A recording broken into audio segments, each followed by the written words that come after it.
আজ আমরা উপস্থিত রয়েছি হুগলি জেলার ডুমুরদহের উত্তম আশ্রমে। আজ এখানে এই আশ্রমের যিনি চতুর্থ গুরু মহারাজ সেই অভয়ানন্দ ব্রহ্মচারীর আজ স্মরণ সভা অনুষ্ঠিত হচ্ছে। প্রসঙ্গত উল্লেখ্য, গত 5ই সেপ্টেম্বর স্বামী অভয়ানন্দ ব্রহ্মচারী ইহলোক ত্যাগ করে অমৃতলোকের পথে যাত্রা করেছেন। আজ সাধু ভাণ্ডারা উপলক্ষে দেশের বিভিন্ন প্রান্ত থেকে বহু সাধু এখানে উপস্থিত হয়েছেন এবং তারা স্বামী অভয়ানন্দজি মহারাজের স্মৃতিচারণ করছেন।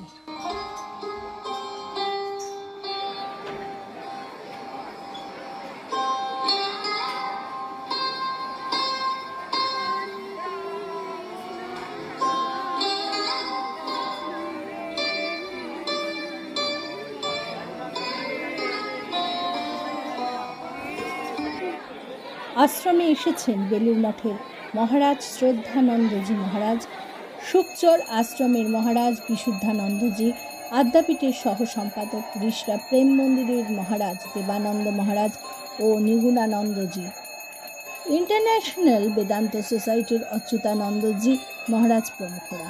আশ্রমে আজ অভয়ানন্দজি মহারাজকে শ্রদ্ধা জানাতে হাজার হাজার ভক্ত সমাগম হয়। ভান্ডারা উপলক্ষে সকল ভক্ত ভোগ প্রসাদ গ্রহণ করেন। আশ্রমে উপস্থিত হয়েছিলেন স্বামী অভয়ানন্দজি মহারাজের প্রধান শিষ্য কলকাতা নিবাসী শৈল দত্ত। এনাদের বাড়িতেই আশ্রমের 4 মহারাজেরই পায়ের ধুলো পড়েছে বলে জানা গেল। আরও জানা গেল যে এনাদের বাড়িতেই রয়েছে 4 মহারাজের ব্যবহৃত পোশাক, লাঠি, খড়ম প্রভৃতি সংরক্ষিত করা রয়েছে। ধনঞ্জয় হাটি, তাপস চক্রবর্তীর মতো বিশেষ ভক্তগণ আজকের কর্মকাণ্ড সুষ্ঠুভাবে সমাধা করতে বিশেষভাবে ভূমিকা পালন করেন। স্বামী অভয়ানন্দজি ছিলেন আশ্রমের চতুর্থ মহারাজ। শতবর্ষ পেরোনো উত্তম আশ্রমের প্রথম গুরুদেব ছিলেন স্বামী উত্তমানন্দজি মহারাজ। তিনি এখানেই পঞ্চবটি গাছের নিচে বসে সাধনা করে সিদ্ধি লাভ করেছিলেন। তারপরে আশ্রমের দ্বিতীয় মহারাজ হন ধ্রুবানন্দজি মহারাজ, আর তৃতীয় মহারাজ ছিলেন স্বামী বিজ্ঞানানন্দজি মহারাজ। এনারা সকলেই এই পঞ্চবটি গাছের তলায় বসেই সাধনা করেছিলেন। আশ্রমের মধ্যেই রয়েছে গুরু মহারাজদের সমাধিক্ষেত্র।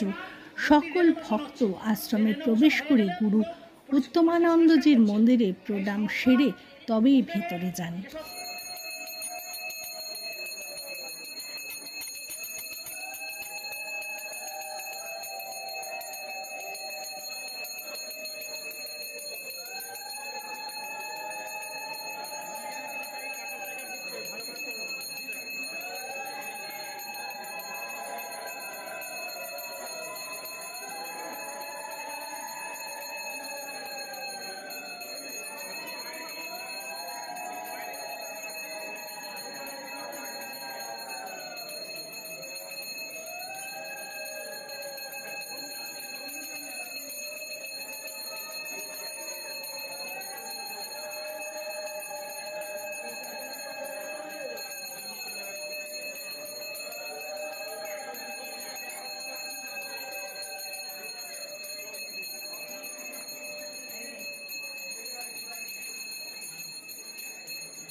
যেভাবে উনি 7 বছর ধরে আমাদের এই আশ্রমে উনি আলোচনা দেখেন যে বিভিন্ন মানুষকে উনি ওনার আধ্যাত্মিক জগৎকে উন্মেষণ করার জন্য উনি যে কথা ওনার যে কৃপা বা করুণা উনি যেভাবে শিষ্য ভক্ত অগণিত মানুষকে উনি ধরে রাখেন, আমরা তো ভাবিনি যে হঠাৎ করে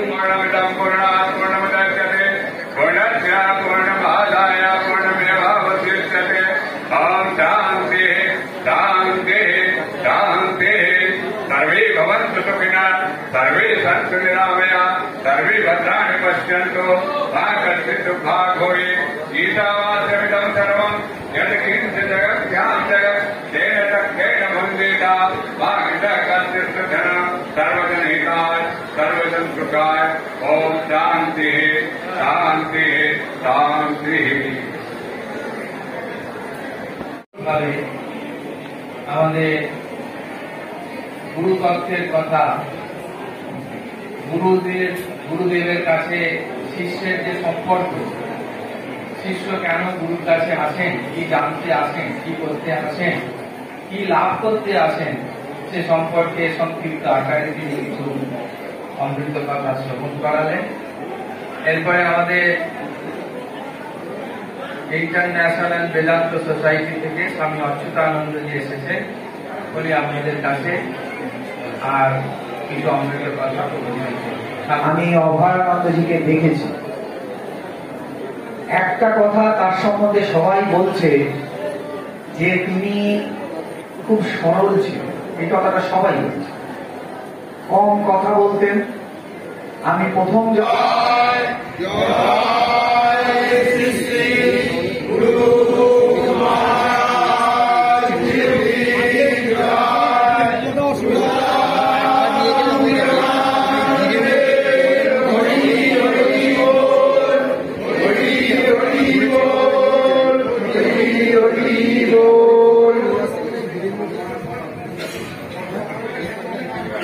এরপরে আমরা এখানে উপস্থিত সন্ত মুসলিমদের আমাদের জেলা সমাজের ভান্ডারা বলা হয়, সেই ভান্ডারায় প্রথম আমরা এখানে সাধু মহারাজদের বরণ করে নেব।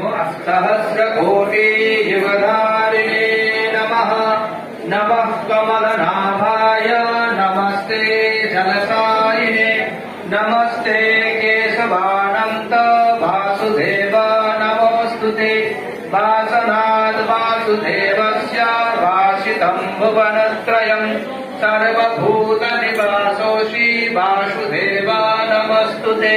शङ्कर शङ्कराचार्यं केशवं बादरायणं शूद्रभाष्य कृतो वन्दे भगवन्तो पुनः पुनः।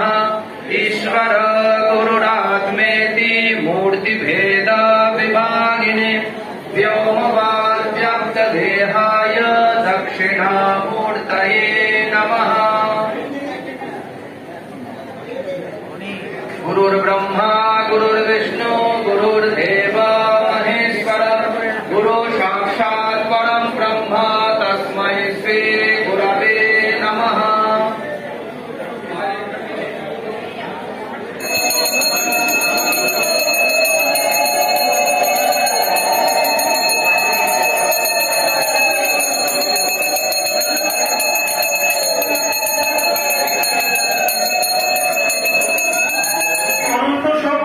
থাকা সত্ত্বেও তার কিন্তু খোঁজ নেই, তার খবর নেই, তা জানার কোনো উপায় খুঁজছে না, ভাবতে বেশ আছি।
আমাদের বাড়িতে দীর্ঘদিন ধরে যাওয়া কিন্তু লাস্টের দিকে শেষ দিকে উনি আমাদের বাড়িতে ডাক্তার চিকিৎসার জন্য আমাদের বাড়িতে মাসের পর মাস নিয়ে গেছে এবং তার সেবার করার সুযোগ আমরা পেয়েছি এবং আমার বাড়িতে তিনি এত ভালোবাসতেন প্রত্যেককে যেটা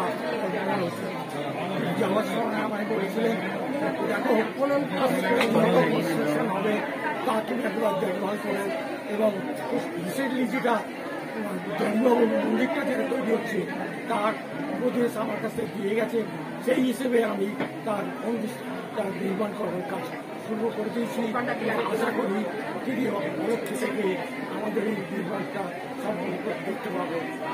চঞ্চলতা থাকবে, এই যেটা বলছে মনেতেই পাপ, মনেতেই বদ্ধ, মনেতেই মুক্ত। আমি বদ্ধ, আমি কি সহজে মুক্ত হতে পারবো? ঈশ্বরকে ডাকলেই কি মুক্ত হওয়া যায়? এই সংশয় যার মধ্যে আছে তার সে বদ্ধই থাকবে। দুজন সাধক বসে বসে ধ্যান করছিল গাছের নিচে। নারদ তার পাশ দিয়ে যাচ্ছিলেন, দেবর্ষী নারদ। দুইজনে উঠে তাদের জিজ্ঞাসা করছে, আচ্ছা আপনি তো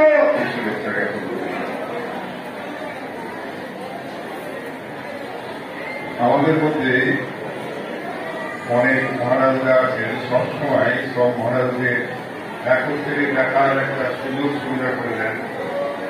তার মধ্যে অগ্রণী ভূমিকা আমাদের ইসলামের মধ্যে যে মানে আন্তরিক যোগাযোগের জন্যই বিশেষভাবে অনেক জায়গায় যাওয়া যায়। স্বামী অভয়ানন্দ মহারাজের যে স্মরণ সভা বহু সাধু সন্ত এসেছিলেন এবং আমি এসেছি নিমন্ত্রিত হয়ে। আমি আদ্যাপীঠের থেকে আদ্যাপীঠের সহ সম্পাদক ব্রহ্মচারী বিবেক ভাই।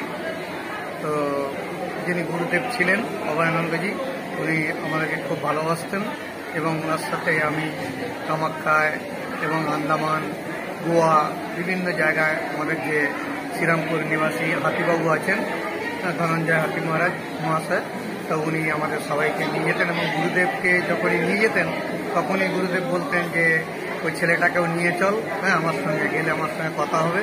তাই যেখানেই যেতেন আমাকে সঙ্গে নিয়ে যেতেন। ওনার অফুরন্ত ভালোবাসা এবং উনি যে এত প্রত্যেক মানুষকে যে আন্তরিকতার সাথে ভালোবাসতেন, আজকের এই যে একটা যজ্ঞ চলছে তা সেটা তিনি আমাদের সশরীরে নেই কিন্তু নেপথ্য থেকে সব কাজগুলো করছেন। এত দুর্যোগ, এত বাধা বিপত্তির মধ্যেও যে কাজগুলো সুষ্ঠুভাবে হয়ে যাচ্ছে এবং লক্ষ লক্ষ লোক যে ভক্ত প্রসাদ পাচ্ছে, সত্যি এটা খুব মানে আন্তরিকতার সাথে এবং ওনার যে হৃদয়ের অন্তঃস্থল থেকে যে সকলকে ভালোবাসতেন, সকল মানুষকে, সেটা বলে বোঝানো যাবে না। সেটা এখানেতে যারা এসেছেন তারা প্র্যাকটিক্যাল দেখতে পাচ্ছেন এবং যারা টিভিতে দেখতে পাবেন তারাও সেটা দেখে উপলব্ধি করতে পারবেন যে এখানে আন্তরিকতা কত। সেটা উনি আমাদের সকলকে আশীর্বাদ করুন, সকলে যেন নিরাময় থাকুক, সকলে সুস্থ থাকুক, দুঃখের বাগি যেন কেউ না হয়, সকলে সুন্দর বস্তু দর্শন করুক, বিশ্বের কল্যাণ হোক, বিশ্বের কল্যাণ হোক, বিশ্বের কল্যাণ হোক এবং তার চরণে প্রার্থনা জানিয়ে এখানে আপনার নাম আর আশ্রমের নাম বলুন। আমি আদ্যাপীঠ থেকে এসেছি, আমার নাম ব্রহ্মচারী বিবেক ভাই, আমি ওখানকার সহ সম্পাদক। ক্যামেরায় সুব্রত সামন্তর সঙ্গে আমি রাখি সাহা, আকাশ বার্তা।